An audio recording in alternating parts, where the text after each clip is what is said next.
Santa's red suit, Christmas lights, and even Jingle Bells. None of them began the way you believe. The shocking truth of Christmas will shock you. Santa's red suit was popularized by Coca-Cola. Santa Claus existed long before Coca-Cola, inspired by St. Nicholas and European folklore. Early illustrations showed Santa in green, brown, or even blue. Coca-Cola's 1930s advertising campaign painted Santa in red to match the brand colors.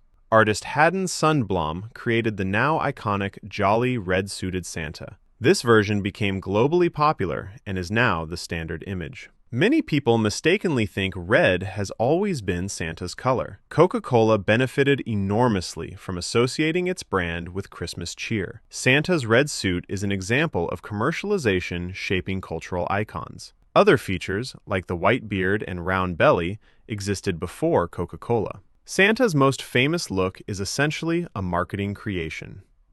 Jingle Bells wasn't originally a Christmas song.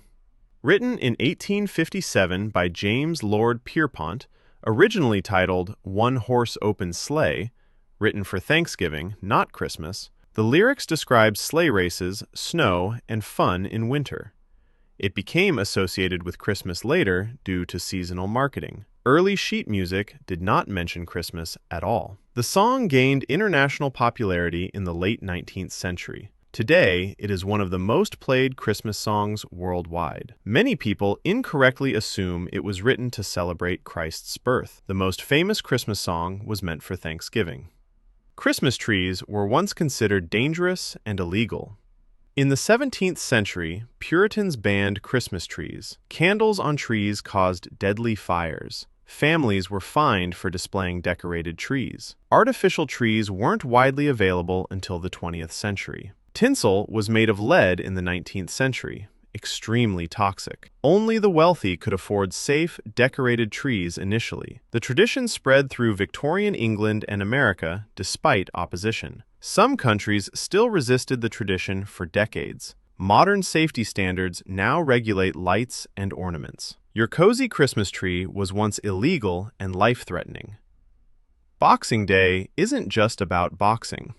Celebrated the day after Christmas, December 26th, originated in the UK as a day to give gifts to servants and the poor. Boxes of food, money, or goods were handed out. It became a public holiday in the 19th century. Misinterpreted today as a day for sports or shopping, traditions include charity, horse racing, and hunting. Commonwealth countries continue the practice in different forms. It was historically tied to social hierarchy and generosity. The modern commercial focus overshadows original meaning. Boxing Day was originally a charitable holiday, not a sale event.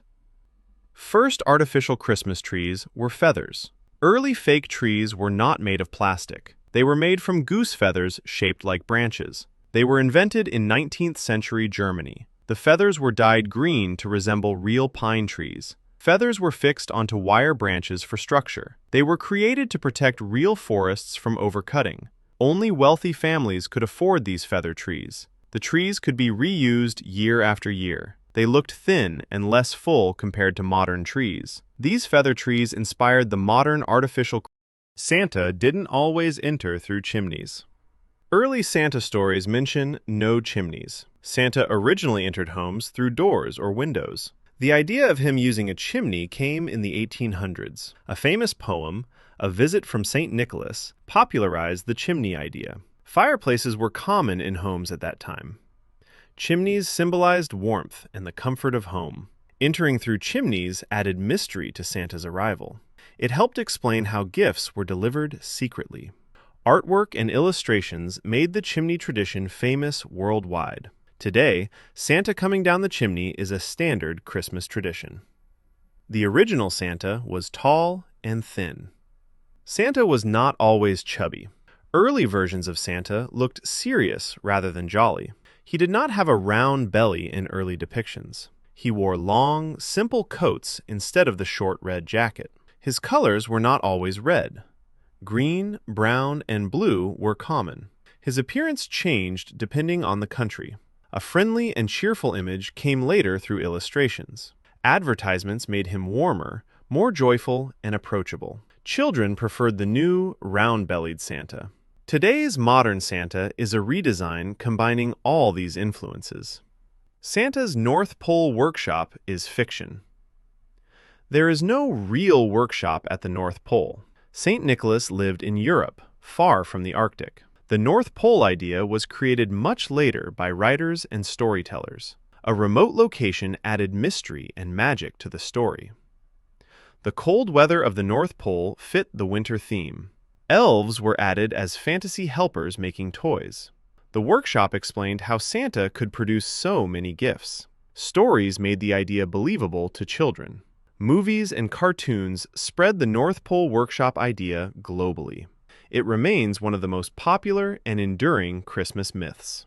Christmas looks magical, but the truth is even more interesting. What surprised you most?